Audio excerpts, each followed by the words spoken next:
formulating some changes, and I'll discuss a bit of those changes towards the end. So my home discipline is communication studies, and so communication studies in general isn't very friendly to critical animal studies, with the exception of a dozen of the scholars. There's a lot of animosity towards it, so in order to overcome that animosity, I've had to start kind of embedded in environmental communication, which has a background now.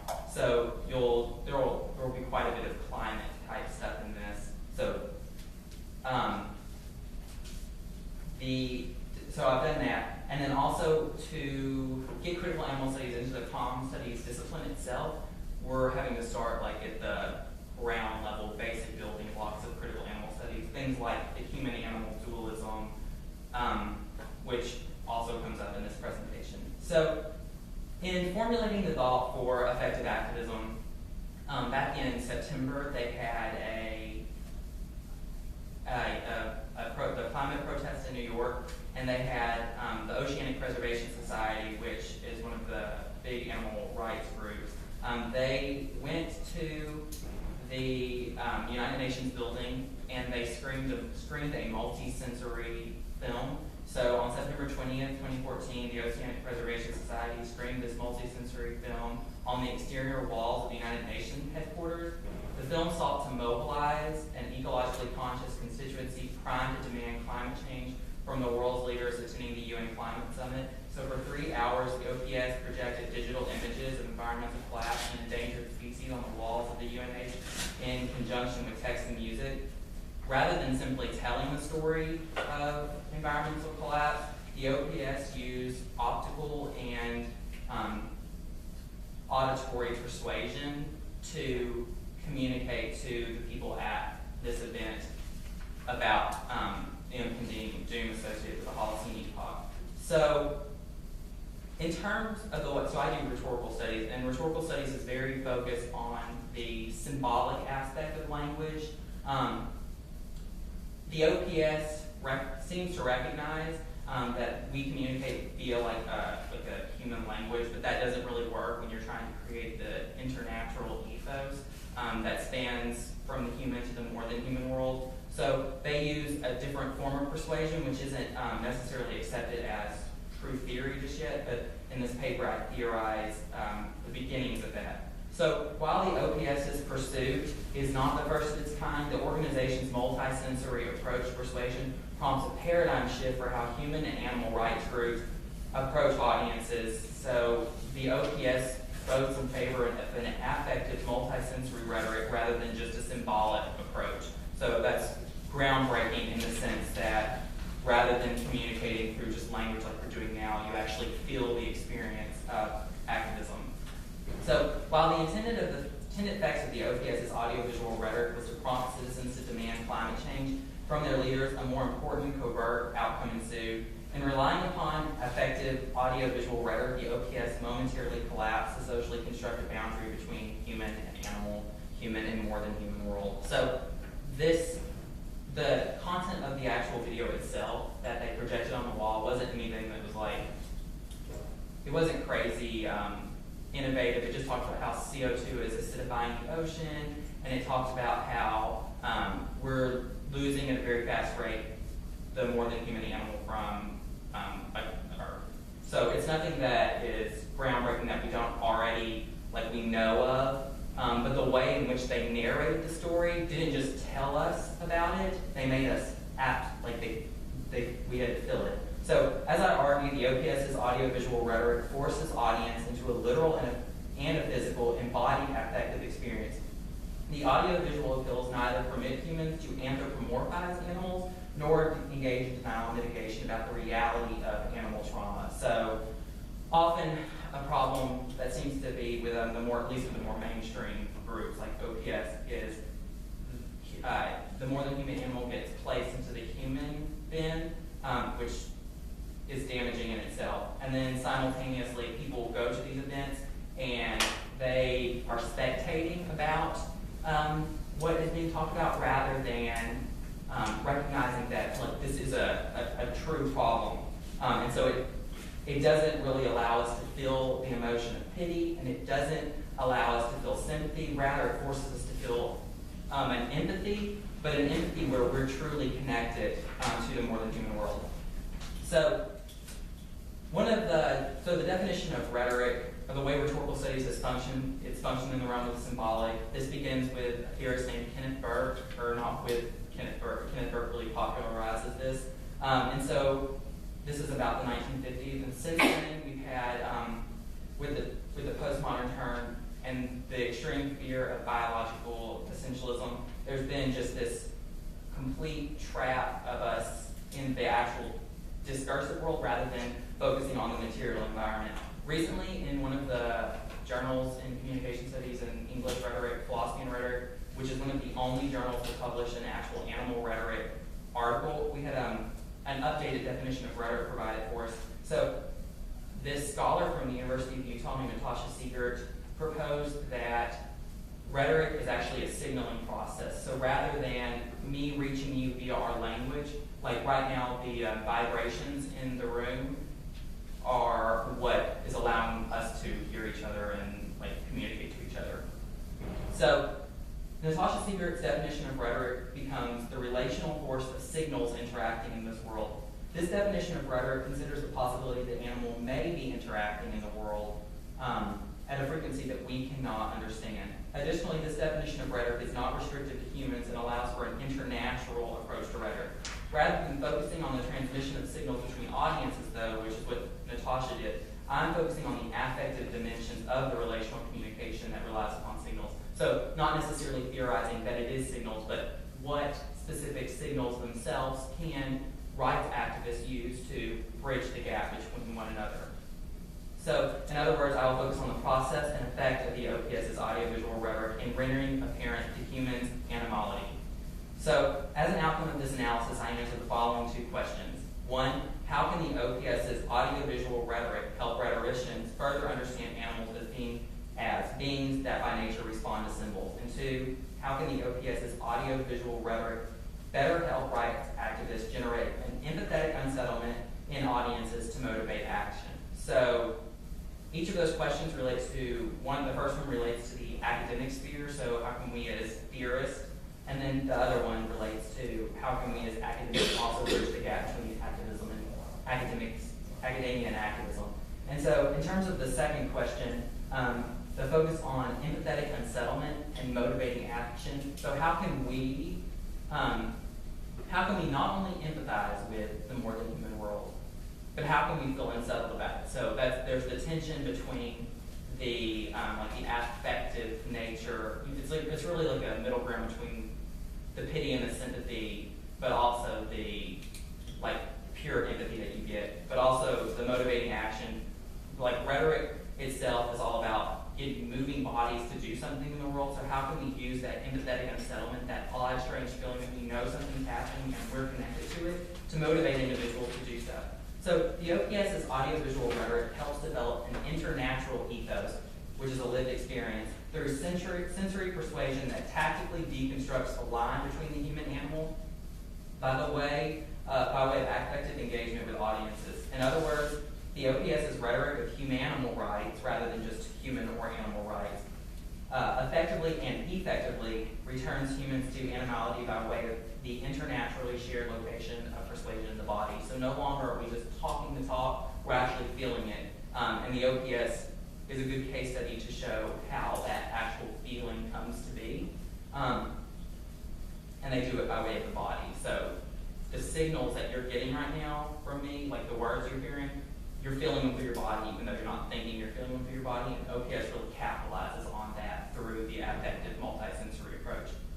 So in all in the paper, what I do is I illustrate how the OPS's rhetoric relies upon what I coined an internatural syncretism, which is a marriage between the traditions of human exceptionalism imbued in human rights rhetoric and anti-civilization abolitionism found in animal rights rhetoric to construct a new heuristic from audiences. So no longer are we coming from this from the point of view of holding the human on the pedestal, and simultaneously we're not doing any sort of single point focus or single issue focused campaigns. We're coming together and we're realizing that you have to attend to like the assemblages of different intersections of just about anything. So in spite of the animal's long-standing exclusion from rhetorical theory, I argue that the OPS's audiovisual persuasion can better help rhetoricians further comprehend animal rhetoric, which is something that is completely taboo in the field, and it's slowly gaining some traction. To understand the implications of the OPS on rhetorical theory, we must reflect on the actual video, which was called Illuminations. That's what they billed the experience as. We must depart from our preconceived notions of animal rhetoric and international communication and accept, even if only momentarily, that the human does have its limits to understand, that there are things outside of our linguistic community, and that doesn't mean that they're not communicating at a frequency and they're not seeking to persuade individuals to do stuff. So there's two famous theorists, C. Whitson and John Blakos, of rhetorical theory. They argue that rhetoric itself has a long record of calculated misunderstandings and miscalculated detours. So this really allows a space of uncertainty, and in this space of uncertainty, we can attempt to make sense of the rhetorical animal. Henceforth, I come up with a term for this called animal sense. Let me write it down so you can see it, because it's stylized. So, I come up with this term, animal sense, so it's my theoretical intervention in the paper. So, this describes how sensory persuasion can help rhetoricians further understand animal rhetoric. So, to explain, animal sense describes a rhetorical process by which human animal not only recognizes her animality through the senses, but also understands the plurality of the word animal. So, you have, in one case, you have animals. So, not only are we animals, but you have like multiple species interacting in the world that we can't all characterize. But then simultaneously, you have the senses, and then we join together at the site of the senses. So really, this is just a little fun stylization to like stick in people's minds. It's nothing special, but that's the idea of it, is to really embed it in the theory that way. So the human and animal is connected to other animals through the senses. Our interspecies rhetoric relies upon sight and sound to access written or spoken text.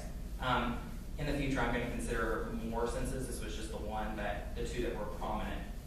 Other species, such as coyote, may rely upon scent to locate meaning and mark communication. The stylization of animal sense marks both plurality of species, animals, but also the side in which humans can imagine international communication, the senses. Since we should not expect animals to come to our human linguistic community, we cannot expect ourselves to better understand those unless we bridge the gap between the human species and the other human animal species that we're interacting with. So we must come to terms with the fact that we were never going to be 100% sure what someone says. Just like if we were to communicate with each other, we're not really certain that we're all on the same playing field. So we have to get over the fact that we have to stop seeking for this real truth and just kind of dive into the uncertainty. In the case of the animals on the UNH, the building, humans have already seen and heard their images and sounds. They have already communicated internationally with these creatures. While we may be uncertain as to what these sounds may mean, we recognize these sounds within a certain frame of reference. For the OPS to display a wolf in her howl, leaders in the organization have already been affected by sensory communication.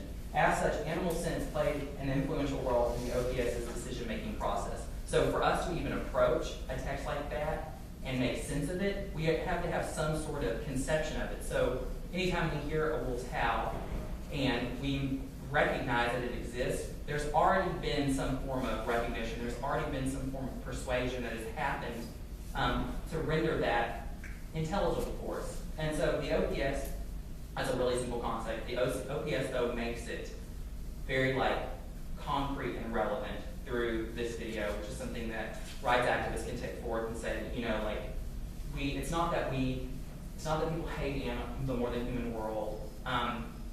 It's just that the power systems that are in place that are operating on our bodies make it to where there's an intentional divide. And this brings it together by just kind of not pretending that divide doesn't exist, but just not letting it control us. So while an understanding of animal senses does have the potential to knock rhetoric out of its human-centric orbit, it can also help right activists better create an empathetic unsettlement in audiences to motivate action. While an empathetic unsettlement is a desirable goal for rights organizations, a trauma theorist named Dominic LaCapra provides a word of warning for it. So, messages must be crafted in a certain order to avoid fetishized and totalizing narratives that deny the trauma that called them into existence by prematurely returning to the pleasure principle, harmonizing events and often recuperating the past in terms of uplifting message or optimistic, self-serving scenarios. So, in other words, we just can't make a mockery out of it and pretend like things are okay, or like we can really ever understand the more than human world. So there's always going to be that gap in our knowledge, but simultaneously that gap shouldn't withhold us. And so really it's just like a call to make sure we remember that we don't know everything. In other words, empathy must be crafted in a way that does not relinquish the perpetrator's responsibility. So while we still are engaging in this, we must recognize that we're the perpetrators for this, but simultaneously, that's a casualty of life. That's not something we should necessarily fear. Also, though, we should realize that we're pretty bad at it. So, in conclusion, the OPS's audiovisual rhetoric in elimination should help scholars and activists better understand how to mitigate the human's discursive relationship to the human-animal dualism. It is neither easy for scholarship to reject the dualism, nor for activists to craft their messages in particular ways that demonstrate animality. As Carrie Packwood Freeman, a communication scholar, explains, American society is rhetorically constructed on humanist principles that celebrate humanity's specialness and define it in opposition to animality. Rather than addressing the animal's position in a human-centered world, we must orient ourselves to this internatural orbit. We must dive into the sea of uncertainty and hope that our voices reverberate off the skin of other animals, and simultaneously that the animals' voices vibrate off of ours in a particular way. So that's, in essence, what the project is. Now, going forward, so I wrote this for the Human Rights Rhetoric class. I think of myself more in the realms of queer theory and specifically rhetorical theory, and so this had a lot of criticism in the sense that it was appraising the organization. In the future, I hope to make this more theoretical, specifically importing some findings from queer theory. So one of the things I'm very interested in is the relationship between anti-relationality and also relationality. So there's been an anti-relational turn in queer theory where rather than allow the power structures that are in place that have rendered our bodies in trouble, you reject it. So like an example is like, rather than being pro-gay marriage, you basically don't want to be invited to be in the group that has rejected you. So anti-relationality crafts this here and now ethos, and relationality just crafts a then and there ethos. So you have a tension between the here and the tension between the future. And I want to kind of figure out how can I better understand this project in relation to queerness in general and sexuality, because I really think that sexuality plays in like a deep role in our relationship with the animal. Yeah, so really that's it. The essence of this is going to be a queer theory paper, and I've started to draft some things up, but we'll see where it goes. I'm good. Thank you.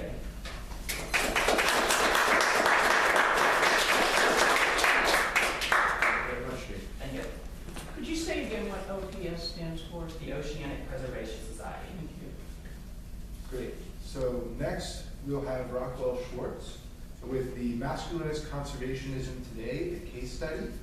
She's a senior majoring in science, technology, and society at Vassar College in Poughkeepsie, where she co-organized the first Students for Critical Animal Studies conference in February 2013 and helps lead the Vassar Animal Rights Coalition. She's also involved in human-centered social causes, working with hunger relief and domestic violence services in Poughkeepsie. She lives with 2 rescued chickens, Tabitha and Lennon. So this is going to be kind of 2 parts. First, background on the kind of history of the situation at my college, and then drawing heavily from the work of the late ecofeminist Marie Peel, talking about kind of the history of conservationism in the U.S., and hopefully putting the 2 together to create an analysis. So for the background for Vassar,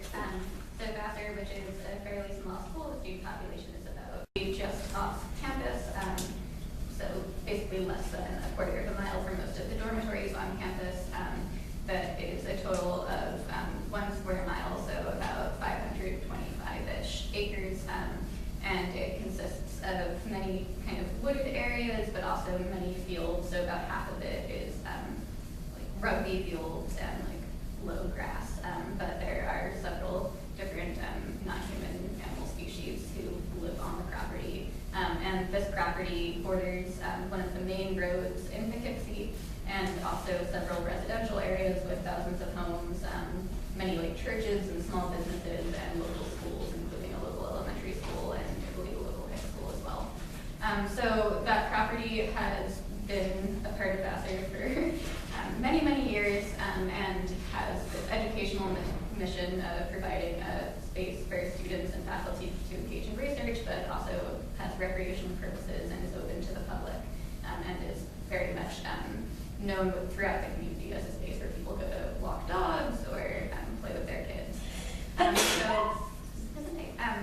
So back in around 2008, a committee that many people weren't paying attention to at the time because there wasn't any controversy surrounding it, began to consider using some sort of method to decrease the deer population of Vassar. So they started studying the deer population. They had aerial flyovers and determined that the population was beyond what is a healthy number for that space. So as was mentioned at the deer debate here yesterday, the numbers vary pretty dramatically from study to study and also region to region on what a healthy deer population is. But generally it was determined that the deer population, which was at the time, I believe, around 60 deer, should be lowered to between 10 and 15. So pretty dramatic herd size reduction.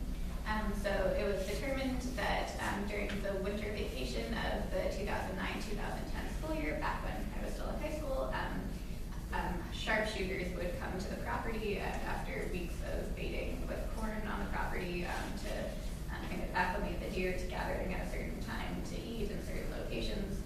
The sharpshooters would shoot off dozens of deer.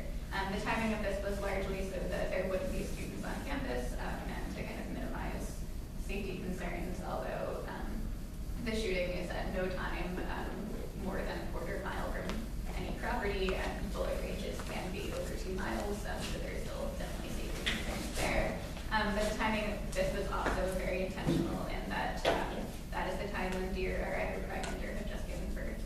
So with the targeting intentionally of does and their recently birthed fawn, it would maximize the number killed.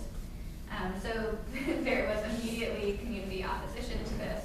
The deer travel far beyond that property, and the general sense within the Poughkeepsie community is oftentimes that Vassar kind of takes this exceptional role within the community by any number of things, making use of community resources such as ambulances for college students who have consumed too much alcohol, to oftentimes being exempt from local laws that are enforced pretty stringently on others. So in the way Poughkeepsie works is that Poughkeepsie is divided between a town and a city, and the town and the city have different regulations and laws, and the property that the shooting was occurring on is divided evenly between the two. And it is maintained by myself and others involved in the anti-killing efforts, but the shootings are in violation of both town and city laws. So the town noise ordinance, which has been used to break up concerts and parties, and the city's gun regulation laws. But despite that, the first killing proceeded, and community opposition was still very strong. And because of the way that killings work, and I apologize if any of you were at the deer debate yesterday and already heard me explain some of this, but the way that deer work is if they believe if a herd can maintain a certain population size and experiences a dramatic reduction, they will begin birthing twins and triplets in the following years in order to compensate for that herd reduction size, which is why culling is generally considered a pretty ineffective long-term solution unless it is to be repeated every few years. So when Vassar engaged in that first shooting, and then 3 years later, in 2012, 2013, had a second shooting, and then just this past January had its third shooting in 5 years. Now the decision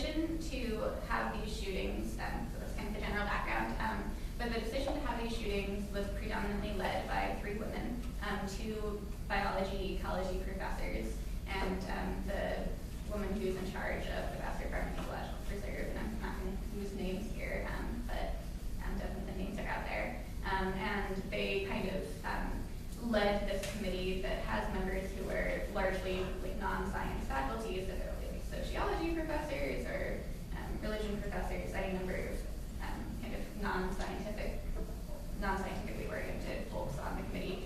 And so I think understandably the committee kind of believed the science that they presented. And then through kind of the institution of Vassar, and for those who are not familiar with Vassar, it's a school that was kind of one of the original all-women's schools in the U.S. And has been not just all women since 1969, but definitely kind of still values this history of being kind of a space for women to learn and to value kind of women's education, women's work. And so what happens is that these 3 women kind of initiate the shooting, and I'll analyze that a bit more later. They're backed by a female dean, and then even though apparently years prior this same plan had kind of come up and been rejected by the then president of the college, the current president is very gung-ho, and I'd say rightfully so, about supporting the work of female faculty and did not oppose the culling. And so at this point, this kind of these continued shootings have become kind of institutional policy at Vassar. So now to provide a bit of background on all of that, and just to be clear, I maintain that these shootings are not an effective long-term solution, and that there are other methods out there should the herd size actually need to be reduced. And the claim is that the deer are overabundant and leading to biodiversity loss, though I'd say that the science there is still contestable.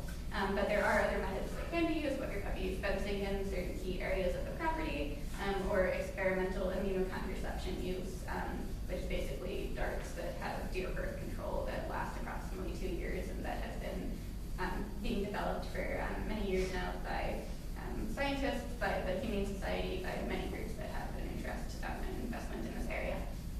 So now to provide some background.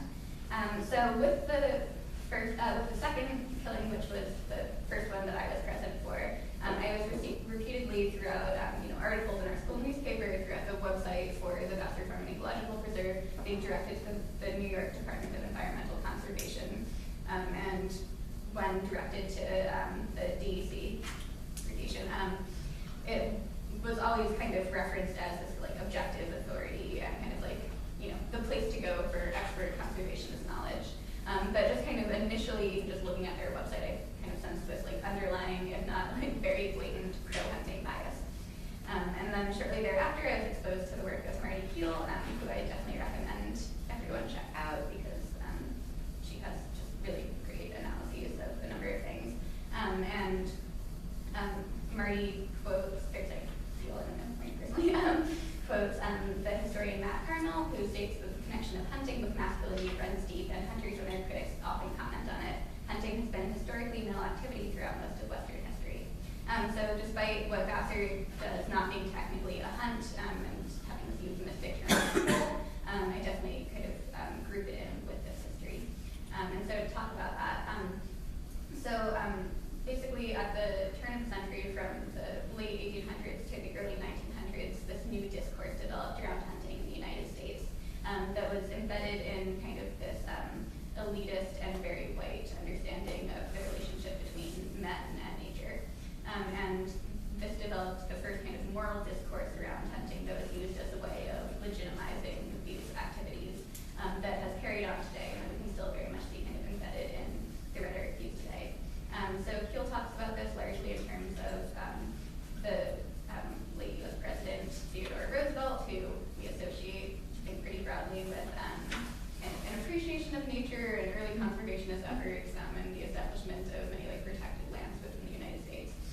But she has a pretty strong analysis of his scientific detachment and devaluation of feelings of sentiment. So definitely kind of associates him with this highly masculinist understanding of the world and understanding of nature. So she talks about his philosophy in terms of several themes, among which, and I'm quoting here, is the belief in a Darwinian view of nature as an arena of conflict and struggle, the view of sports hunting, which I'll talk more about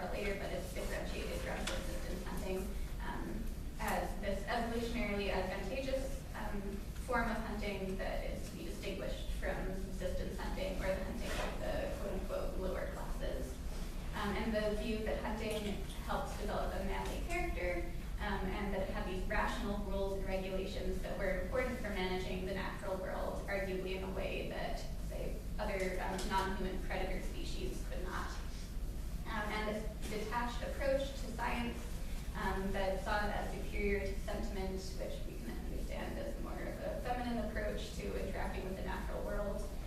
And then the belief of the moral value of self-restraint and this idea of valuing species over individual life, individual non-human life. And then, of course, as I'm sure is kind of the general public conception, hunting is seen as this patrilineal, cross-generational inheritance, so fathers passing on hunting to their sons.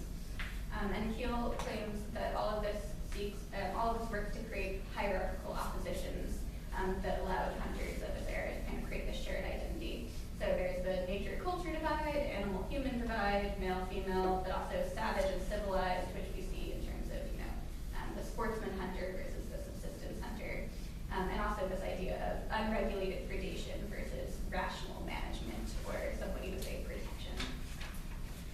So again, it's important to differentiate here between the subsistence hunter and the gentleman or sportsman hunter, because that's how they differentiate themselves, and that was kind of the sentiment in the creation of the conservationist movement that has at this time kind of become bureaucratized and integrated into government.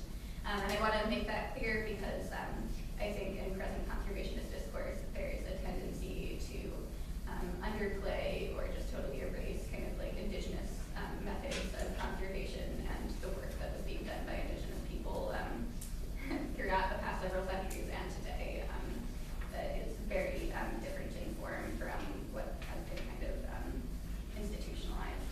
So Keel says that these hunters were blaming the lower classes and non-white races for the destruction of wildlife, and so the sport hunters sought to portray their form of hunting as uniquely civilized in contrast to instinctual and controlled hunting of the savage races and lower classes.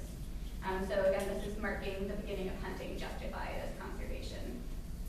She also kind of groups this into this trend at the turn of the century with kind of urbanization and industrialization, where there is this fear of manhood lost. So all of these men are now in cities, working in cities. They're not, using their hands as much. They're not engaging kind of like physical displays, violent or not. And so there's this idea of kind of going back out into nature for sport, and these interactions with nature were very masculinist in form, and they weren't just about appreciation of nature. They were about killing, about violent displays, and that was kind of this like virile trend that we see at the turn of the century. So so this is also the time when there has been this mass elimination of predator species like wolves, and that was because they were seen as competition for the hunter's game. And so by eliminating these species, it created these imbalanced ecosystems wherein the hunters then had to go in and right the imbalance, which again, still clearly the trend in places like Vassar, where we can't reintroduce wolves. There are some coyotes in the area, but no one. There was a you don't want your toddler or your dog companion being snatched up by a predator, so we have to go in with guns, and we can do this in a strategic and scientific way that is more calculated than if we just had a balanced ecosystem. And so what happens is in the early 1900s, hunters begin lobbying their local and state associations to pass laws that limit and regulate sport and market hunting in order to ensure this continued supply of wildlife for future hunting enterprises. So this is when we have the establishment of parks, which are not just shelters for free-living animals, but also serve as breeding grounds for this future stock. And this was made clear by the then Chief Forester of the Department of Agriculture, Gifford Pinchot, who said that the object of our forest policy is not to preserve the forest because they are beautiful or because they are refuges for the wild creatures of the wilderness. The forests are used by man. Every other consideration comes secondary. So this was very explicit in the rhetoric then, and I would say today too. And so we see throughout all of this that these intelligent, social, complex, and definitely sentient individuals are reduced to vermin or resources for human use, specifically used by men. Now turning to the trend of environmental conservation, which comes out of the policies that were established a century ago, we see that despite them being presented as this scientific and objective authority, they are fairly biased. So they don't refer to deer just as deer on their website or by some, scientific or Latin name, but they call them game animals and resources. And it says that at the heart of its deer management model is the concept of wildlife as a public resource owned by no one but held in trust by the government for the benefit of the people. So clearly very speciesist rhetoric being used there. And we see that also in the New York State Environmental Conservation Law, which says management shall be deemed to include both the maintenance and improvement of such resources, deer, as natural resources, and the development and administration of measures for making them, the deer, accessible to the people of the state. So deer are seen as valuable and possessing positive qualities only for viewing and hunting, they say. And they say that these positive values can be realized while also minimizing their negative values, such as their undesirable habitat alterations and deer vehicle collisions. So that's also another thing where we often see kind of this whitewashing there of, the deer are just going to be hit by cars if we don't reduce their population. We're doing this for them too, or they're going to starve if we don't, intervene. So the DEC makes it very well known that they greatly value hunters. They actually send out surveys to the hunting community that they then use as rationale for a lot of their policies. So they take the statistics there and use it to back their policy endeavors. And again, this is the state environmental department, so this is determining environmental policy throughout all of New York State, including here where we see Binghamton itself has been considering having a deer shooting should kind of legal opposition subside. So a lot of the things the DEC says actually read like an advertisement. They say on their website, like to hunt, fish, hike, or watch wildlife, then visit any of the state's numerous wildlife management areas. So these are WMAs, and they say that they're all of our land, but these are places where they actually foster conditions in which deer populations will bloom. And so they ensure that the hunters are well stocked, which is again in keeping with what we have seen a century ago. And so they promote recreational hunting to all New Yorkers, and they actually have a youth mentorship program. It's called Mentored Youth Hunter and Trapper Program, which is again kind of a testament to Hill's analysis of this cross-generational, and I'd say it's still largely patrilineal process of passing hunting on to the next generation and passing on this idea that that's how we engage with nature and with other animals. And all of this obviously considers kind of this broad idea of nature that humans can choose to enter or exit at will, and it doesn't take into consideration the individual animals who are being affected by all of these practices. So again, the DEC is quoted very, very heavily throughout, all of the pro-deer killing articles that have come out in our local papers, throughout school publications, and on the Vassar Farm Ecological Reserve website. And the big issue with this is that as the state's Environmental Conservation Division, they can determine a lot of the science being used, and their studies that they've come out with are very biased. So they're often used as a source for delegitimizing the use or further study into use of contraception, because clearly if we can, regulate deer population size through non-lethal methods, then people can't be taking home their trophy deer who they killed. And so this has been clear also that the manager of the farm has been in email contact with the DEC. She sent them an email just a few months after the first killing, saying that she is working on drafting a proposal for maintaining our deer populations. I'm currently thinking of 3 potential methods: sharpshooting, controlled access archery, or controlled access archery over bait. And archery is also what we understand as crossbows, which is a method that is very, very widely opposed even by many who engage in use of rifles to kill deer, because many deer are injured and have slow access bows through parts of their body who were not killed or who are bleeding out as a result. So clearly this indicates that there's kind of a slippery slope occurring at Vassar, where Vassar has been using sharpshooters to conduct the killings, but is open to using crossbows, and at public information sessions has made it clear that the hunting community in attendance that the college would be open should they be able to find a way to do so in a suitable manner to allowing hunters on the school property as well. And again, all of this is use of high-powered rifles on a school property within half a mile of basically the entirety of the school's campus. So kind of food for thought there as we think about all of the controversy surrounding guns on campus and their presence in communities around schools. I should also note that Vassar is in a county in which there are these wildlife management areas where they're growing deer herd sizes. So all of this is happening in very close proximity, and I think really should be noted.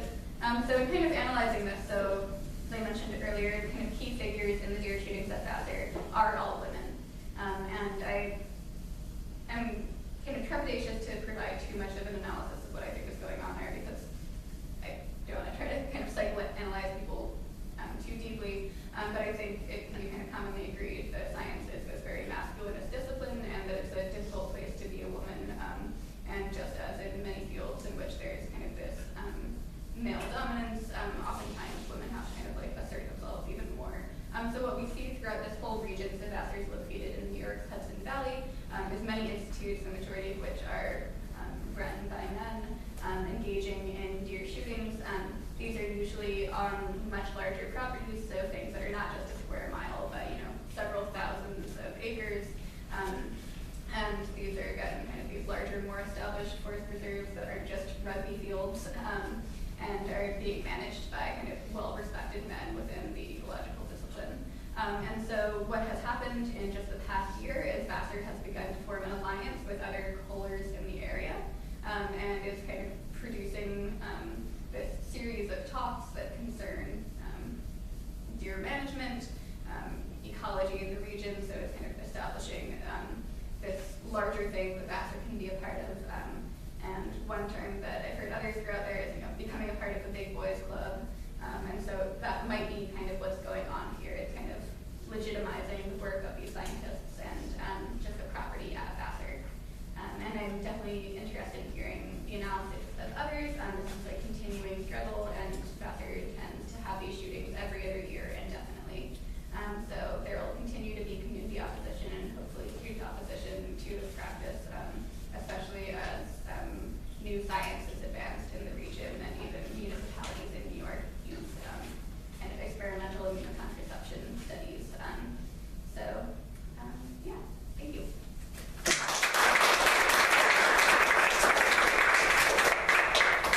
Thank you very much for that.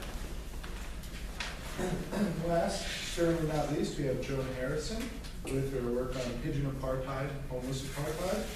Joan has taught philosophy for 22 years at various colleges in the Northeast and in Latin America for 11, and teach Latin for 11 at private high schools in New York City.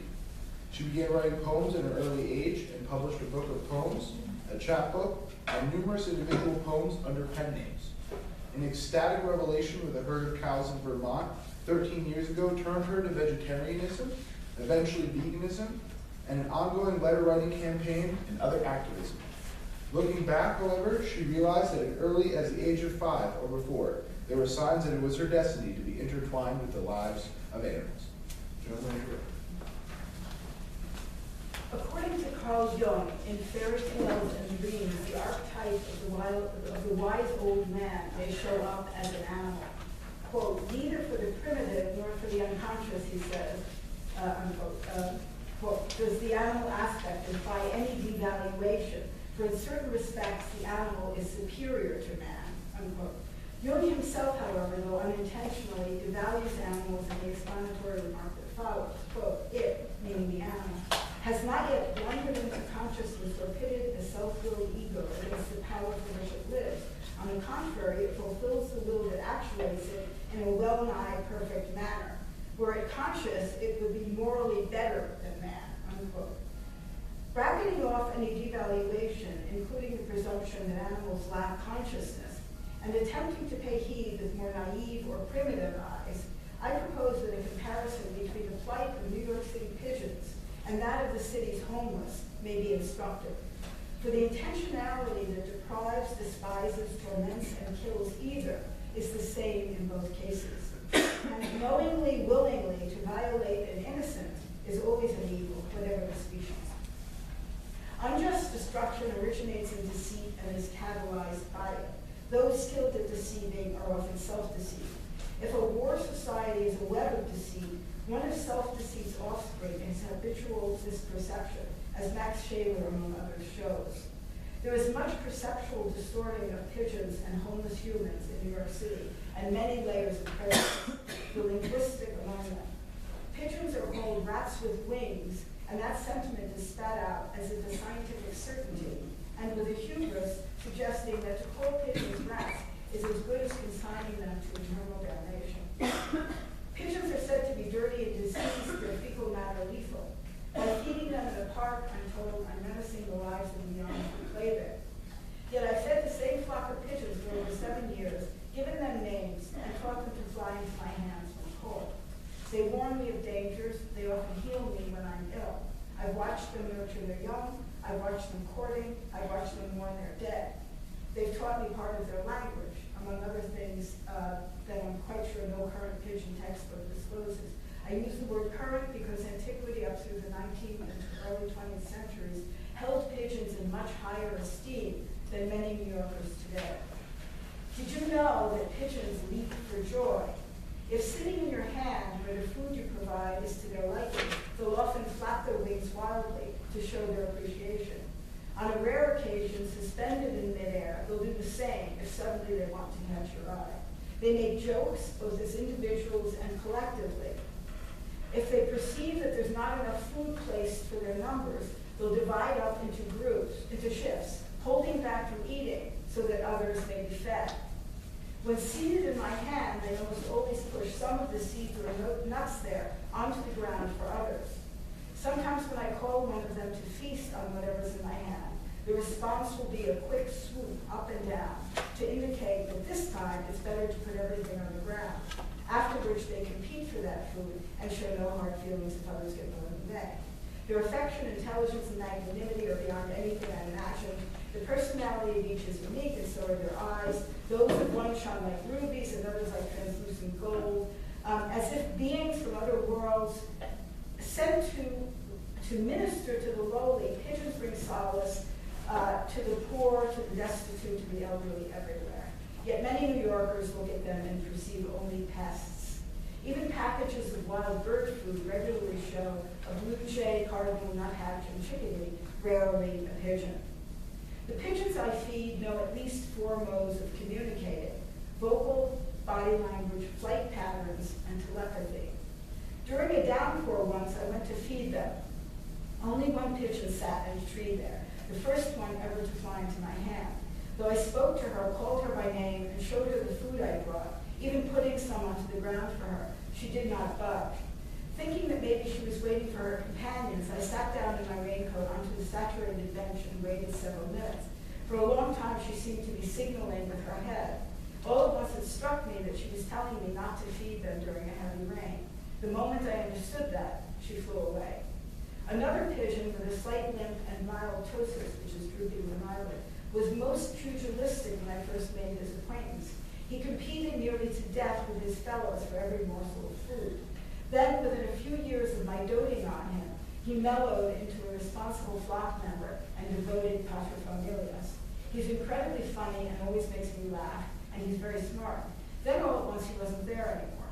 Every day I'd look for him, though in vain. The days went by until one day the female pigeon to whom I referred earlier sat in my hand munching on peanuts. I said to her, "Jan, Avery's been away for months and I'm worried.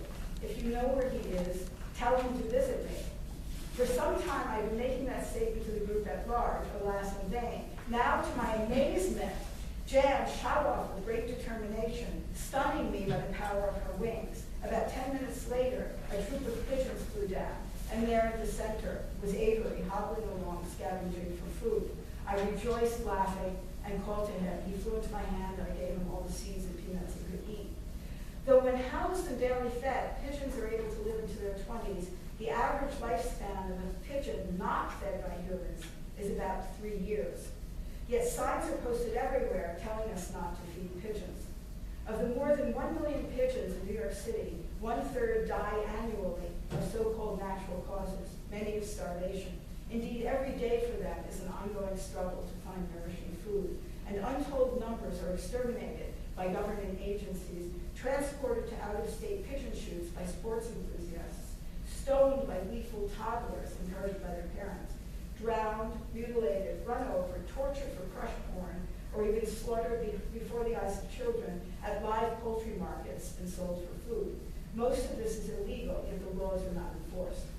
The Federal Migratory Bird Treaty Act is supposed to protect numerous species of wild birds, including pigeons, and the New York State Agriculture and Markets Law is supposed to protect them. The Agriculture and Markets Law is unique in that, unlike the anti-cruelty statutes in most states, it does not exempt farmed animals, nor does it exempt pigeons. For all the protections such laws actually provide, however, given all the exceptions written into them, they might as well not even exist. Cruelty toward pigeons is often encouraged by parents, rich and poor, who egg on their children to torment them. If the shadow governments that are running everything use pigeons and other animals as emotional blackmail against anyone whose behavior they wish to modify, people who regularly feed pigeons are all too frequently targeted. How often passing locals shouted abuses at me, how often Parks Department officers tried to intimidate me, how often police handed me a summons, despite the fact that no law prohibits the feeding of pigeons, not city, state, or federal. And though the judge always dropped the charge and the police backed off, eventually allowing me to feed the birds in the park, more than once I arrived to find a dead pigeon not far from where the live ones feed. One of the dead pigeons turned out to be the mate of a female whom I feed regularly. And the entire time I fed the flock that day, the female stayed with her lifeless companion, pecking at him as if thinking he might revive. The talons of pigeons often get tangled in thread, and the birds sometimes lose their feet as a result. That happened to Captain, a relative newcomer, though not in the usual way. Captain was courting a female, an old-timer from the original group that I fed, and a star within it, who had recently lost her mate. Captain was big, young, strong, with shiny feathers and almost too healthy for a city bird. Nor was I able to grasp hold of him to remove the thread, and he wound up losing a talon. Then one day he showed up with his injured foot tied all the way back so as to give the impression of being a wooden leg. Even so, he held his head high and courted the female the same as before. And though he got around with difficulty, he knew his name and rushed to get peanuts whenever I threw them, often out competing the others. Then one day I discovered that part of his leg had been chopped off and was bleeding. Though I tried more aggressively to capture him to bring him to a rehabber, he was too quick for me and darted off each time I approached. Nor was anyone else able to help whom I contacted. Then not long after, he returned with his entire leg gone and bleeding profusely. And when he limped around with a mere stump on one side, I still could not catch him. He'd ceased pursuing a female by this time who seemed to have lost interest anyway, and some of the males mocked him by their courting dance, or else pecked him to go away. He kept lying down, turning his head back immediately as if to check for predators. Even so, he competed for my food, and I gave him as much as I could and spoke to him gently. To my amazement, the blood dried within a day or so, and he came back again and again after that, and always I made sure that he got as much food as he wanted. Even with the condition he was in, he held his own at the group meals, and none of the others tried to peck at him any longer. Then finally he stopped returning.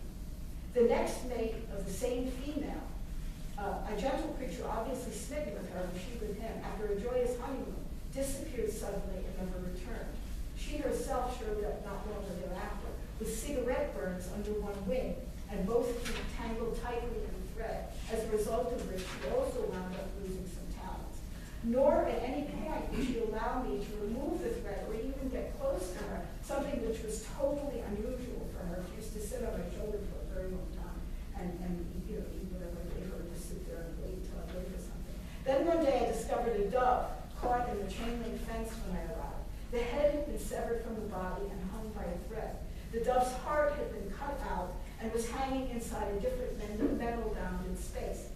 If, as Adorno suggests, the more one person dominates another, the less the one dominating understands that other. How does such systemic brutality against animals, as I've described here, tally with any goal of enlightenment or animal liberation? That's the first part. The second part is about the homeless. If Nazism is routinely practiced on New York City pigeons, the city's homeless are forced to endure an open-air prison. Hannah Arendt calls totalitarianism's death camps, quote, special laboratories to carry through its experiment until the foundation, unquote. Apart from the escape hatch to oblivion, homeless shelters and other such facilities seem almost to fit Arendt's description, differing mainly in the rate and intensity of destruction. Though some clients actually obtain housing through shelters, a great many do not, and homeless numbers keep increasing. Activists estimate that in addition to the more than 60,000 residents of New York City shelters, there are many tens of thousands of hidden homeless people sleeping on streets or in cars or subways or train stations or on friends' couches or doubled up in tiny apartments and so forth, for a total of more than 100,000 homeless New Yorkers. The shock of finding oneself homeless is in no way mitigated either by shelter workers who often withhold necessities such as showers, food, medicine, or sleep as punitive measures for supposed renegade behavior. At their hands, as at the hands of other professionals, harassment of a medical, dental, bureaucratic, psychological, or sexual nature is routine. Dentists may require as payment for a cleaning or a filling the unnecessary removal of teeth. Surgeons may deliberately remove the wrong body part. For sport, nurses may provide the wrong medicine. Hospitals take inordinate liberties, playing God with homeless lives. A homeless patient cut off from family and friends risks being experimented on or killed. Psychiatrists and social workers bargain for diagnoses and regularly dictate what the homeless client should and should not say. And if an agonizing psychic pain happens to slip out into speech, it is typically met with an immediate terror word or phrase or locution or gesture from within the all-pervasive argot.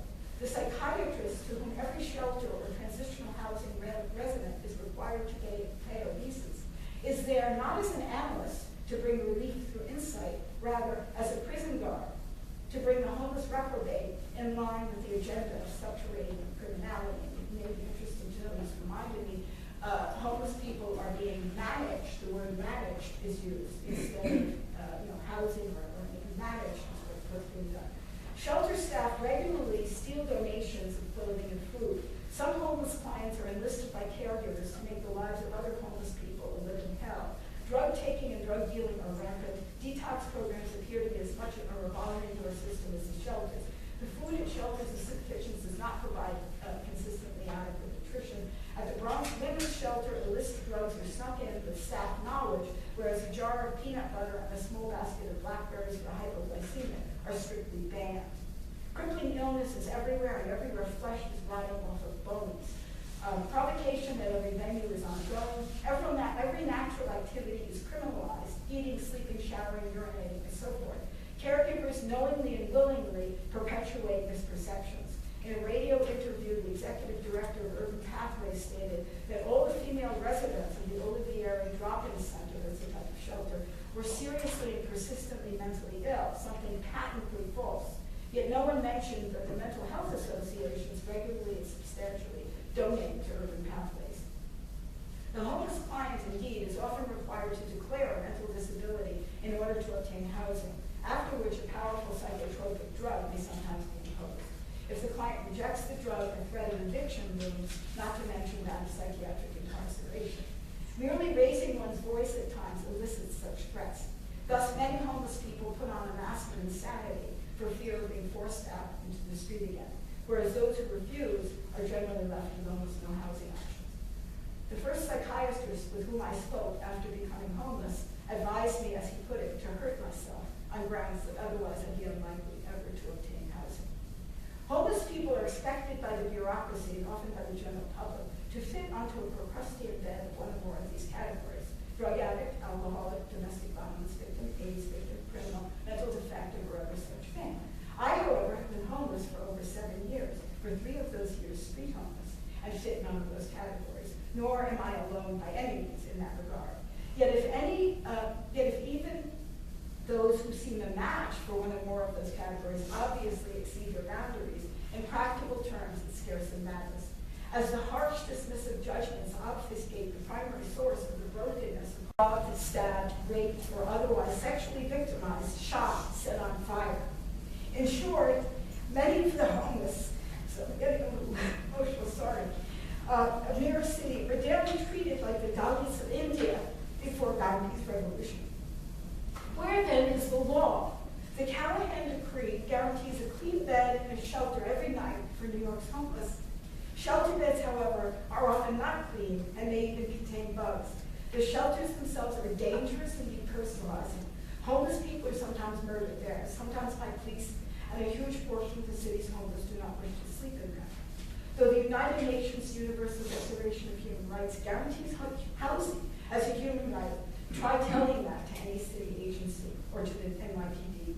Some shelters, such as the drop-in center not mentioned above, don't even provide beds. They provide one hard chair, sometimes more than one per person. Peter's Place, a now closed drop-in center for seniors, housed over 100 residents who slept nightly, each on a single hard chair in an auditorium-type setting. The chairs often had bugs in them, and there was a rigid requirement that overnight clients keep their legs dangling onto the ground. If they did not, they were threatened with eviction. Many of the residents had hugely swollen legs. One died of a blood clot that many residents believe is related to the swelling. The police make the same demand of the street homeless who sleep on park benches and subway seats, even though there's no law against elevating the legs per se. I've been told repeatedly by police that I could take up more than one space on a bench, something that is against park rules. I could even sleep that way as long as my legs hung down and were not elevated. Many homeless people I know, however, have died as a result, indirectly as a result of such a demand.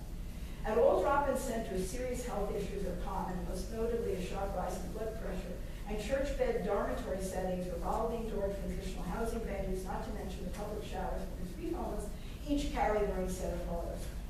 According to the New York City Coalition for the Homeless, about 90% of the city's homeless are Black or Latino, though those groups make up only about 54% of the general population, so there's clearly a racial apartheid at work as well. Illness, crippled limbs, amputations, decaying flesh, psychic mutilation, and ghosts of insanity are everywhere. Vacuum activity abounds, and the early morning train station bathrooms are often a chorus of gurgling monologues. Homeless New Yorkers are dying, moreover, at a rate that makes my head spin.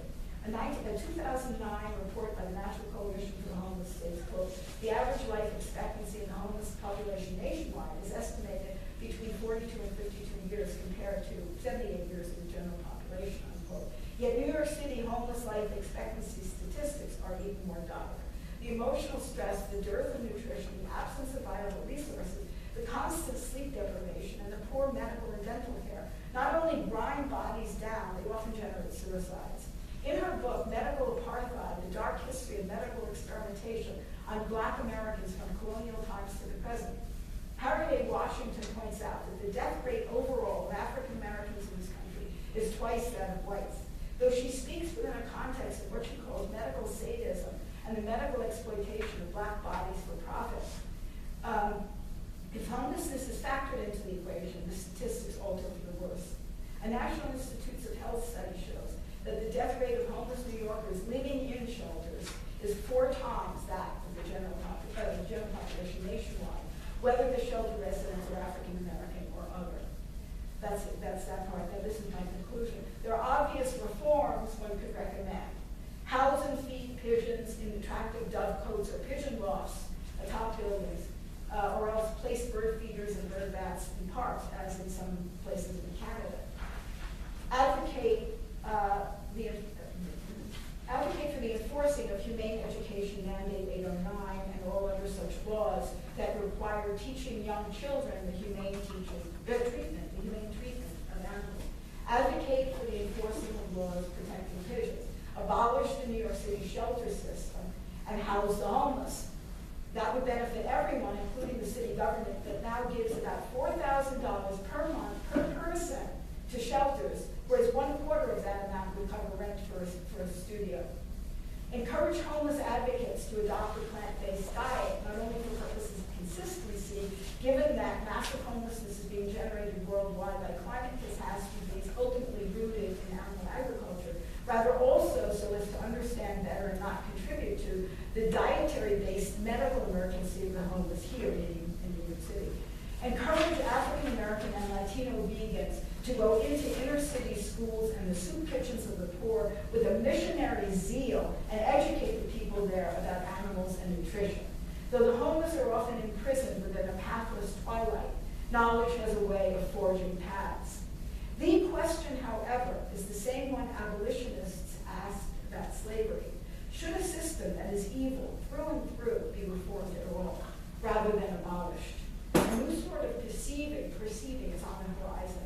A Copernican revolution for animals is at hand. A different social political structure is needed for the new light to breathe. Yet the atrocities done toward animals and toward the human poor antedate the evil system. The societal hazing ritual, in accordance with which one human tyrannizes over and enslaves another, however invisibly, and thus tacitly validates enslaving, has been around for millennia and needs to be exposed. The subterranean hypocrisy, with its constricted vision and mental sterility, the linguistic tyranny that seizes hold of many in the cradle. Is thought reform truly supposed to be going on here? Is experimentation on humans any less obscene than animal experimentation? If, as John Matsu suggests, speciesism is the ultimate paradigm of fascism, the fascist colonizing of minds needs to end. The Argo, within which everything is its opposite, an Argo whose exteriorization in wars, racism, anti-Semitism, and oppression of every sort is metastasizing everywhere, would see the societal hazing's primary instrument of control. The Argo, according to which the word pigeon refers to a type of benighted human, so that through that lens, many beholding the bird perceive only the symbol, not the being, and act accordingly. Until the argotic pestilence is extirpated, in terms of which broken glass is good, Jews bad, male good, female bad, predator good, peaceful creature bad, until all hazing rituals cease, and the routinized cruelty, indeed sadism thereof, something to which Adorno also points, I fear that no true liberation will be possible, either for human or other animal species.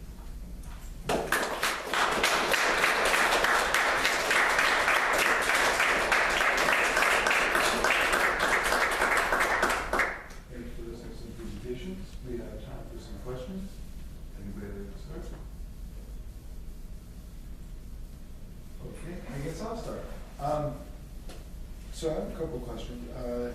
Jake, would you be able to delineate a little bit for me the distinction between our affective responses to something like a gory animal video showing the violence of the slaughterhouse and something like you're depicting with the animal sense? And secondly, how would you describe how animal sense creates and maintains this empathetic unsettlement? Okay, so in terms of the first one, so it's like, we'll take the slaughterhouse video.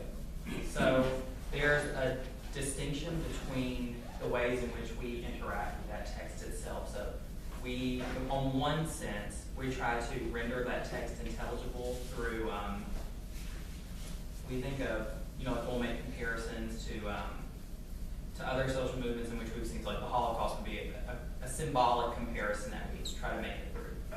Now, there are extra discursive feelings, things that we can't necessarily put into words, and that would be the affective dimension.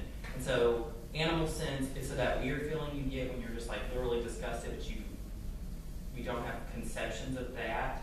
We can never truly render it intelligible. That's what the Oceanic Preservation Society does. They do a more positive, they're not doing the, like, show you the horrors of the world, they show the more positive side of things. So leave with that affective hope, which I think is queer theory itself can kind of complicate that and show that like the hope isn't, maybe there needs to be a little bit of negativity there. In terms of your second question was? It was, how does animal sense create and maintain empathetic unsettlement?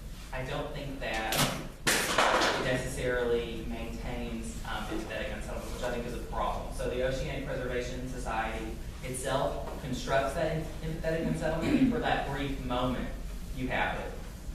That would be the trouble. How can you make that animal sense expand? I'm not certain that I know the answer yet to how to maintain it. I think that given certain contexts, the affective dimension, so like we're influenced by the space we're in, by our ideologies and all that jazz. So there's going to be a constant need to renegotiate that. So I'm not sure that there's ever a maintenance, just that you can get there and do random things.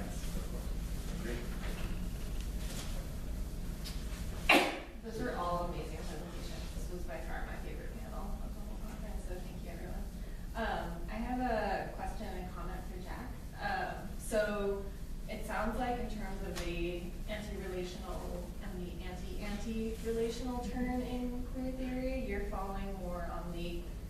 anti-relational term, like Munoz. And so I guess maybe this is more a comment than a question, but I really liked your presentation, and I'm curious if you've read the work of Nicole Seymour. I have. I wrote a book review for her that's coming out in a few weeks. Oh, awesome. Okay, I was gonna say her work would be really helpful. Isn't it good though? Yeah. Book. I have a comment for Rocky. Thank you so much, everyone, for your presentations. So I think that's really interesting in what you're talking about. So the city is usually coded as masculine, right, in nature, and we all know that the nature culture dualism is problematic.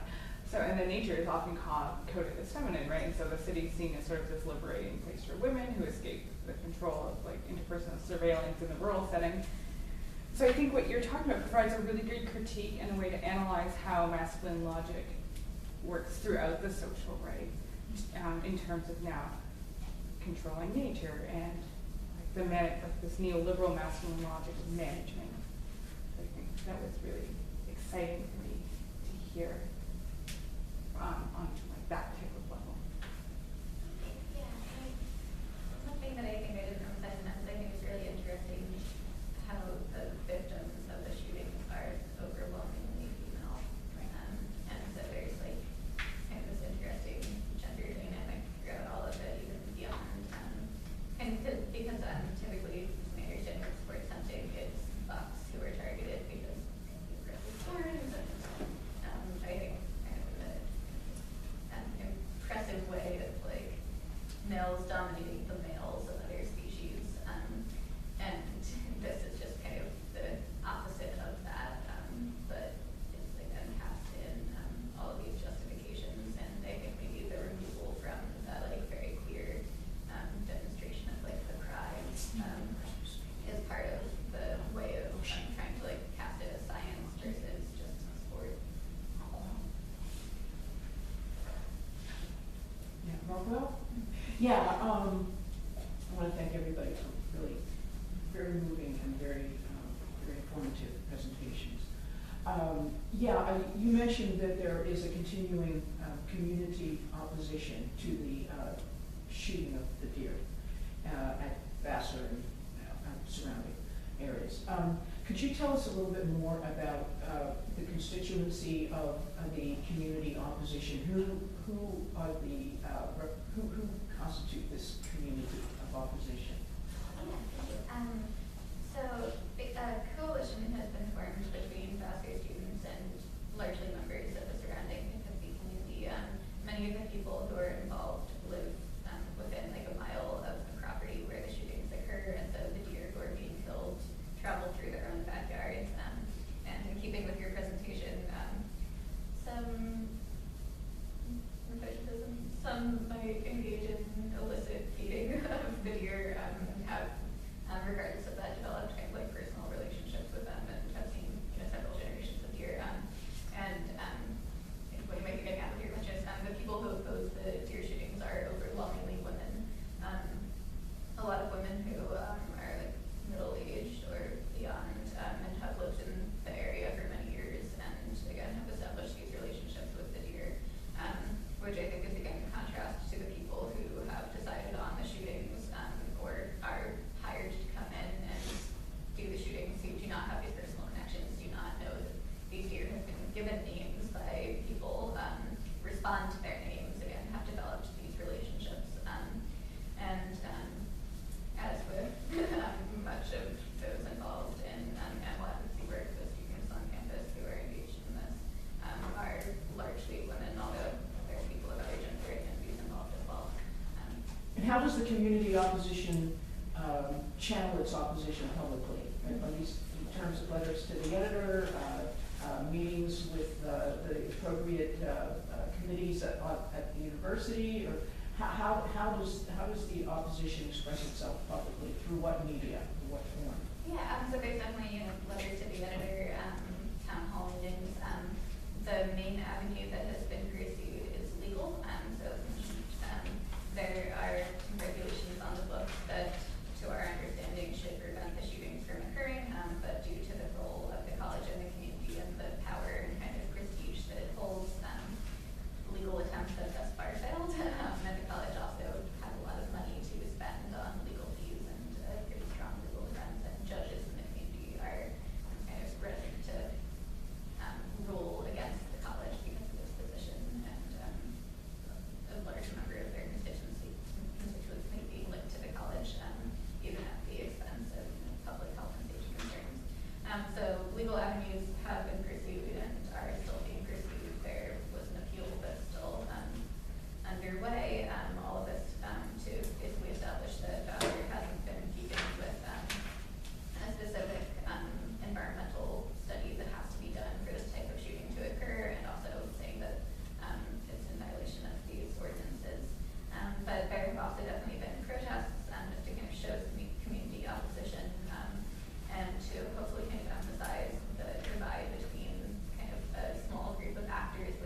gentleman. As somebody who's involved with the Food Bank of New York for a while, and somebody who lives around New York City and has seen some of the issues with homelessness and pigeons, my question is, how do you think we can raise these issues to a level of public importance to where, because what I see is a lot of lack of empathy because of a feeling that it's kind of, people become almost overwhelmed, like they see the prevalence of homelessness and they almost come to not care, and also the misconceptions of homelessness that you cited, like a lot of people conceive of people that are homeless as drug addicts or HIV positives, people that have, but a lot of the homeless people in New York City have precipitous economic situations that just result in them having decades of sustainability until they end up in the streets. So how do you think that we can start to raise awareness in and around New York City of the misconceptions and how to change those perceptions? I think that the homeless people have to be mobilized. Now, there's a real problem there with that. I've tried for years and I can't do it.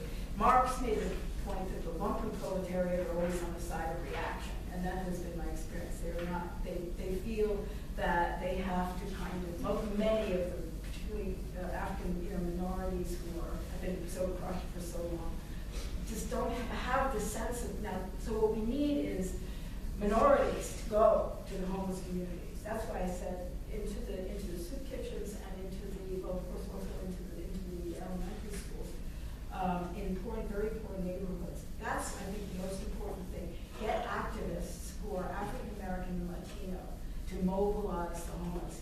That's what we need. I think that's what we need. And if we could get, I've been saying this for years. I used to do volunteer work for Picture the Homeless for 20 years, and I used to say, why don't we, with all your connections, why don't you get 100,000 homeless people on the lawn of the White House to say, look at what's being done to us, look what you're doing. We're Americans, you're supposed to house us, and so on. And nobody, I was always shouted down, and this is somehow, everywhere, on every level.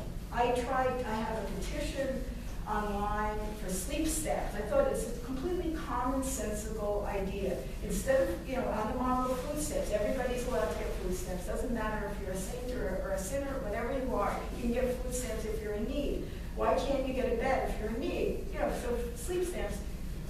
You cannot imagine the abuse that I had to endure just for this proposal, and the signatures started disappearing. Somebody had partially disabled this petition, and I got a number of signatures going around to the soup kitchen, but it didn't. Nothing happened. I brought it. There was a rally and so on, and we brought it to the mayor, but nothing. There was nothing. So I don't know how to overcome that resistance. But if we could get African American activists and Latino activists to mobilize the homeless, I am positive there would be results.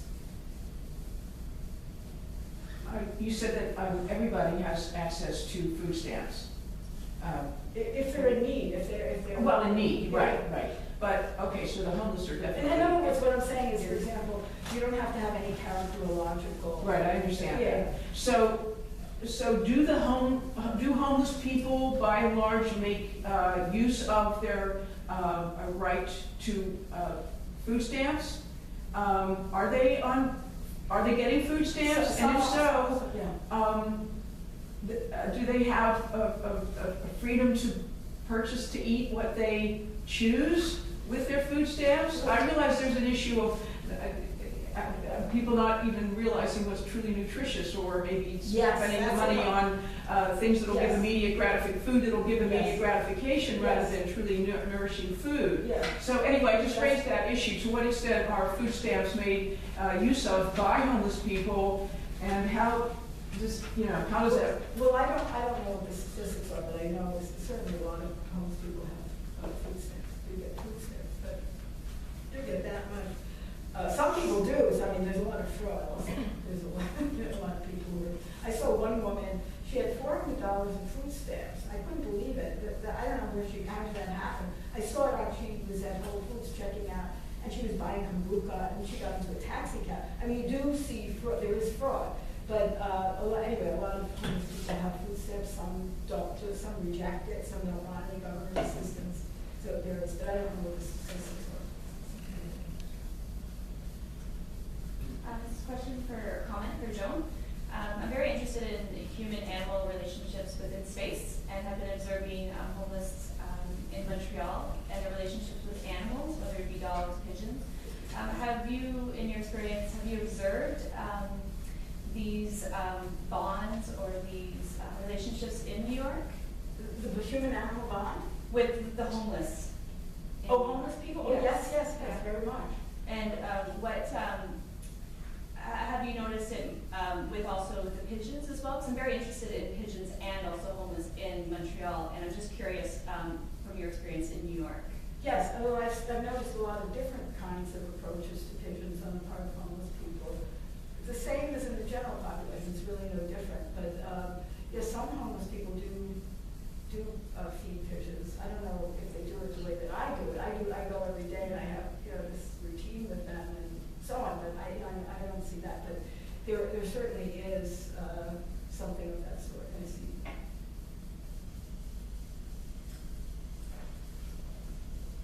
I have a question for John. You had mentioned at one point that vegan blacks and Latinos should go to like soup kitchens and then promote that message for sort of like a certain amount of zeal. I was wondering, how do you think, what would be the, I have problems like as a white male trying to, encourage even like, vegans of color to utilize veganism as a message to go out there promoting some other issues. How would you suggest sort of mediating those issues so that way it's not sort of like a white vegan message, even though it's being presented by a person of color? Wait, you're saying it's a white vegan message? I'm saying that very often the animal rights movement gets criticized as like white people promoting this, and I know that the reason it's white is because black people are not getting the message. There are black vegans, but they're not getting the message. They don't know about a lot of the black homeless people that I know, Latinos, don't know even about the factory farms. They know a little bit. They know a little bit that there's some problem, but they don't really know. And also there's to a large extent, a lot of the very extreme poor, the people who have been very poor their whole lives, have not haven't really related to animals. They don't really relate to, for example, farm animals. They don't have any sense of farm animals being like animals that they know, such as dogs or cats. And they sometimes even come from homes where the dogs and cats are brutalized by their parents or something like that. I mean, yes, my question, I guess, would be, how would you suggest promoting those messages with racial and class sensitivity so that way it doesn't come across? well, I don't know what you mean by racial sensitivity. I don't know that it's insensitive for people. I don't see veganism as a white. I don't see that you're bringing a white message to black people. I don't see veganism as a white message. This is a universal thing. People everywhere, of every color, of every type, should be moving away from the eating of animal flesh and secretions. I don't really see that this is a white. You see this as a white message. I don't really see. It's one of the criticisms that I get when interacting with communities of color that as a white man, I should not be telling people what they should eat. Yeah, well, that's like exactly. Right, so I'm trying to figure out what strategies and ideas do you have that make it more sensitive so it doesn't come across in that way, and then there could be more attentiveness to. Oh, okay. Well, then I would say, if you think that they would regard it as a white message being sent by some black person, I would say that what I found in soup kitchens, and even in many, they're immediately interested in the fact that I reject all meat. Right? Now, very often these soup kitchens don't provide very good foods other than the meat. The meat sometimes is contaminated, but they'll provide, white rice and corn or something. So I always brought my own chickpeas or something like that, and some tahini. And they were interested in that, and I've always been questioned about it. So there's a natural curiosity, and the soup kitchens are overwhelmingly black and Latino. I was almost always one of maybe 3 white people in the place. And I would say that natural curiosity, if somebody black or blacks and Latinos went in and just didn't say anything, just ate that way, there would be all kinds of questions coming at them, and they could And then maybe there could be some, and they could speak about what they do, what their activism is, what's happening with animals. And there is a lot of compassion there, and I think that would really make a difference. Well, you talk about mobilizing the homeless and the extraordinary difficulty of Yes. accomplishing that. Yes. What about mobilizing the people who work in the shelters, who dispense the food, or who buy the food, or, you know, I mean, what about mobilizing them educationally to, I mean, what power who has the power to decide what's going to be served at these shelters? Who determines, where does the food come from? Is it just like stuff left over from dispensed through the U.S. Department of Agriculture, or? It's usually donations from Whole Foods and other, Pret a Manger and places like that. They get donations. But the thing is that the soup kitchen is very wonderful. They'll take the salads and put meat in the salads. Everything has meat in it. And when I would eat there, I would say, look, you know, I don't eat meat. Can you please leave it out of this stuff? Well, no, it comes that way, but it doesn't come that way. What about, is there any possibility of educating the people who are doling out the food, or who are putting the meat in the salad? I mean, Yeah, I've tried. And what are the obstacles? They say, no, you can't do that. Is that true, or? That's what they say. That's what they say. I don't know. You know, I'm not sure how to get through it. I'm not sure. Yeah, something that might be of interest here, and I don't think this probably affects like the daily food served in soup kitchens, and I think it's also important to recognize the potential problems with like imposing certain. I'm sorry, I can't hear you. Sorry, I think also it's important to recognize potential problems with imposing certain dietary restrictions on the population who already is so limited in agency and choice. But relevancy between our two presentations, one of the ways that Vassar kind of whitewashes the deer shootings is by donating the deer bodies to local soup kitchens. And there, as you mentioned, like there's many issues with soup kitchens and food contamination, and the deer bodies are not inspected by trained people. It's all volunteer hunters, group called like Hunters Group of Homeless or something like that. And there are many issues with potential contamination from like the pesticides of lawns that deer have been feeding on, or the bullets used, and like lead contamination from the bullets traveling through the deer bodies. That caused some soup kitchens to reject these donations, but it's still a pretty widespread practice. So I think that when you have a population who again is being kind of in many ways like controlled by these like larger institutions and larger social forces, then you can have groups like my college kind of use that control in order to advance their own image and own message through this kind of like perception of charity that I would say in many ways is at the expense of the health and safety of the population supposedly being feeded. There have been some changes. There are a couple of vegan soup kitchens now that Indians have set up in the city, but they're sort of distant, very distant from where most homeless people are. But they do exist, and some of the ones that are going to have vegetarian options, but the vegetables are coming from cans or something. The vegetables sometimes are contaminated also. It's a real problem. I don't know. I have not had much success, and it is something to keep in mind, I guess. Do you see Food Not Bombs as having any effect? I mean, Well, I don't know exactly what they're doing, but I haven't seen anything, not a very great effect in the 7 years that I've been in New York City homeless. I haven't seen any major. There are, you know, the one change I've seen is that people do not regard. When I first came and was in this condition and went to the soup kitchen, they rejected that I was a vegan. How can you're a vegan? You're homeless and you're a vegan? Well, that's your choice. You know, you have to eat meat. And, you know, it's kind of, they don't have that attitude anymore. So the attitude has definitely changed. So that's a small thing. But as far as the food goes, the food is really not, even as I said, not only the meat, but the vegetables, not that high quality either. So So to what do you attribute the change, the more accepting attitude toward being vegan amongst these people? What forces have made that happen? The publicity of the animal rights movement, I think the animal rights movement has, indirectly gotten to them. When they read in the paper about all these demonstrations and all these things, I think it's having an effect.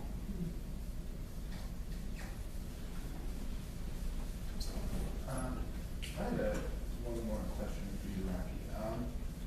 What is is there a compelling political interest that is driving this? Like, why does this continue to happen even with such staunch opposition? Like, are the hunters pushing for it? Is Vassar have some sort of political alignment with the local community and hunters or something they're trying to push? Do they have some sort of agenda? Like, what is the compelling interest that keeps us around, especially considering you seem to have indicated there's scientific evidence that would indicate the failures of this?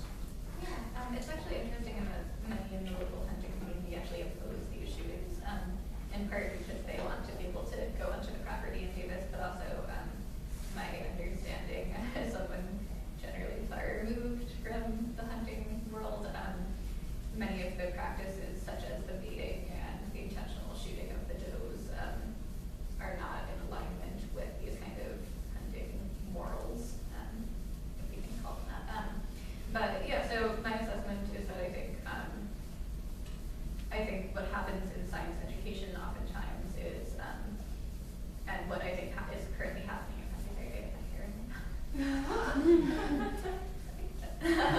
but I think that those who are being educated in scientific disciplines are, in a sense, in many ways being indoctrinated. So we see this with vivisection and kind of this lack of questioning of the status quo, and I think this might be intensified through kind of violent practices because there is less of an incentive for kind of questioning of that, because that involves kind of personal assessment and possibly regret on the part of those who have, throughout their many years of schooling, been engaging in these practices and have their research oftentimes concerning those practices. So I think with kind of this root in conservationism in this hunting culture, and that still being kind of the present policy at a state and I say federal level, there's not kind of a strong pull within kind of the ecological community for exploration of these alternatives. And I think that what we see oftentimes is those who are in favor of, this new wave of more humane research. And I just want to make it clear that I'm not necessarily in support of any sort of intervention with deer, but just that if those who are in a position where they've decided that something must be done are choosing between a lethal and a non-lethal alternative, to support the non-lethal alternatives. But I think that they very much kind of, minimize the scientific backing of those who are opposed to the shootings. And despite, say, clearly the shootings not working as a sustained solution, although they would say that, doing this every other year is a sustained solution, that they question the science and are drawing from the DEC, which has the, kind of biased motive for seeing immunocontraception as a non-viable option. And then again, in this specific context, I think that at this point it has kind of become the policy of the college, and maybe in a sense the opposition to the shootings have made the determination to continue on with the shootings even stronger, which is very unfortunate. I think something that we see in the whole coastal areas. And with this new alliance that has formed, again, I think it's part of this kind of larger thing, trying to elevate this fairly small area that I say that the idea of it being this kind of nature preserve and forest is pretty misleading given the size and kind of scope of it. But I think is a way to elevate the college and elevate the work of these biologists and put it within this kind of larger thing that's occurring in the Hudson Valley and throughout the country. Okay, last question for me, I promise. Joan, so you talked a little bit about some policy recommendations or reforms that might be able to help the issues facing pigeons and the homeless. If you could just talk a little bit about those things that I and others would be able to support as political options for forwarding their causes for the pigeons and homeless. If you have any reforms or legal things that are pending or potential reforms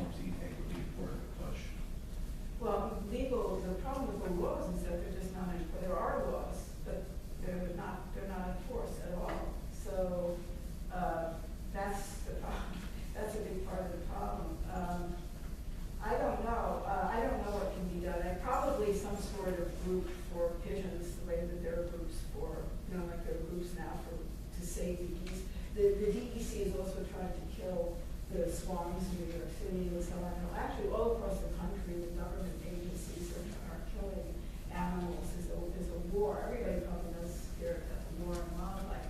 So, but I think a group for pigeons is probably something that could, that wouldn't be a bad thing. There is a group for pigeons in New York City, but it's not, as far as I know, there's some kind of conference that they have every year, but I don't think they actively, they do actively. Do you remember a few years ago, there was a woman named Anna Dove? Yes, yes, yes. And the Bird Club, Yes. the New York City That's Bird what Club. it's And for about 3 years, she held a rally for pigeons, on behalf of pigeons in New York City, at the Pilgrim's statue in Central Park or someplace. And I was always there. I missed 1 year, but I was there and I spoke the years I was there. And we have a nice brochure, The Human Nature of Pigeons, and we pass out. Oh, yeah. But the problem, but then she stopped doing it because there was no activism to it. You know, there was no activist component. It was more or less just people talking about pigeons to one another. Yes. People who already share a concern for pigeons, a love for pigeons, a desire to help them. But the activist component was totally missing. And unfortunately, Anna, as caring as she was, had absolutely no activist, she didn't have an activist temperament. Yes. She didn't have an idea of what to do. Yes. So pigeon awareness, or just awareness itself, it doesn't go anywhere. Yeah. There has to be the awareness leading to action, and action informed by the awareness. Yes. Otherwise, we all agree, but then that's the end of it. The rally ends, we all go home again. Yeah. And then I've met a man whose name, I'm sorry, can't recall right now, at various events in New York City, of some kind. Okay. But again, it seemed to have any force or any teeth in it. Yeah. So I don't know what it does, I don't know what they do. Yeah. But that's something that has to be a plan, and it has to be formulated and executed. Yeah. It has to be perpetuated. Yeah. So that's what has not happened Yeah. yet. I mean, there is that wonderful group that started in New York City, Goose Watch. Yeah. Yeah, and I don't know whether Goose Watch is doing anything to, is planning to educate, or David, Yes. I'm sorry, his last name's gonna escape me right now, is Corruption. law school, huh? Yeah, Corruption, yeah. And I've met him many times at all kinds of events. And I'm just wondering if, maybe at some point, pigeons will be included in the Goose Watch. Because they also took on the rounding up of the turkeys on that psychiatric, at that psychiatric facility. And so they have expanded beyond geese to include other, targeted bird populations. That's a very interesting idea. I'm going to talk to him about that. That's very interesting. Good. Yeah. Pigeons need Goose Watch too. Yeah. And we're having a strategy meeting, Goose Watch is having a strategy meeting to try to decide what else can be done besides merely videotaping the roundups of the annual roundups of the geese, to try to have some sort of resistance so that more can be done. But I don't know that since it's all through the country, I don't know that just local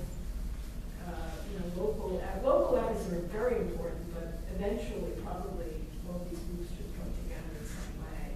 I would think.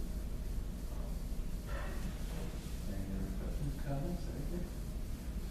Okay, as somebody from New York State, I thank you very much for enlightening me on all these issues, and thank you for the great presentation.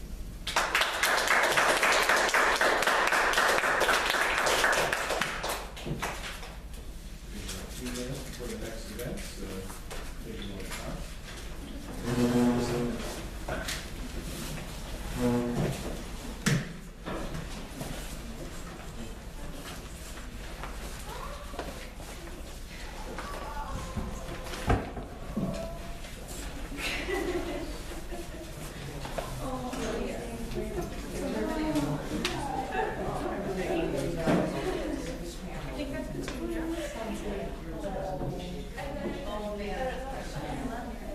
Oh, thank you. Yeah, you said you have a hand named Tabitha, so do I.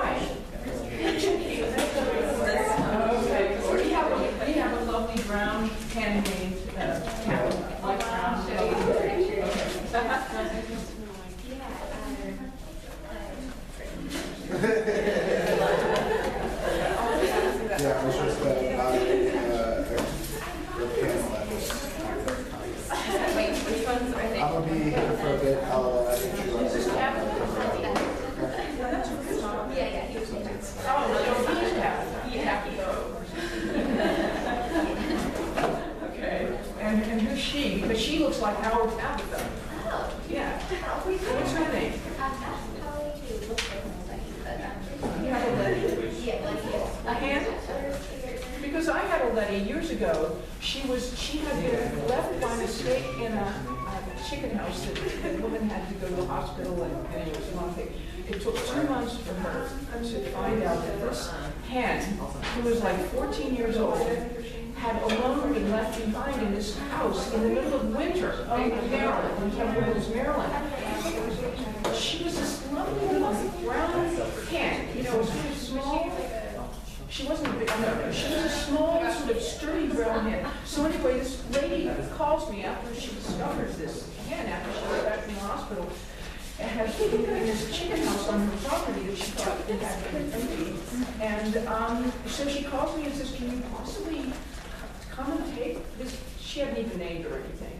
So I get to her home, the lady's home, and she's got a box, cardboard box, and I expected to see skin and bones in there. I didn't know. She said, and it's out there for, 2 or 3 months in the freezing cold in this house with no food or water. So she opens the box, and here's this like perky little brown hen looking up at us and everything. She said she's 14 years old. She'd had it from a chick, 13 at the time, 13. And she said, well, the hen must have lived on the icicles and the termites. Wow. Because she was fine, and she lived for more than 2 years with us at our sanctuary. She finally died. Another thing, she died of old age, maybe 15 or so, or 15 and a half. But the thing is, one of the things that happened too is, as hens get older sometimes, they I don't know, whether they develop more testosterone or what happens, but she would stand in front of in the living room, and she would, every once in a while, it'd be just this raucous sounding crow. And it would be her. Because she was just, she was a sturdy hen. She was just, I love that they hear from you about it. Like realizing the homeless, community and career groups to extending the life and I was vegan for a lot of it for 4 years now. Like part of the right issue. Like vegan is very white. The whole range of approaches currently because Well, I'll tell you who's really dealing with reproductive issues, is my friend Mary Britton Klaus, who runs an organization out of her home, a chicken run rescue in Minneapolis. She's dealing with implants and all kinds of things, and she strongly recommends implants. Is that what you're talking about? Or do something to... Well, we haven't gone that direction, no. We've had a lot over the years, over the decades now. We've had many hens from the egg industry, and we have a number of hens from the egg industry right now, white Lakeland hens primarily.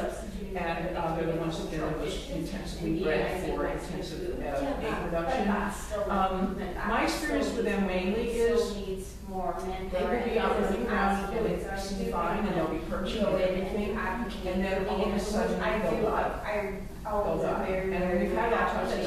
It's usually it's been cancer, ovarian cancer. Sometimes it's been that they couldn't lay their eggs properly, and so they had like an infection. And then now sometimes we've caught it. We have a hen right now who's on Clabberlaw. I'll tell it because we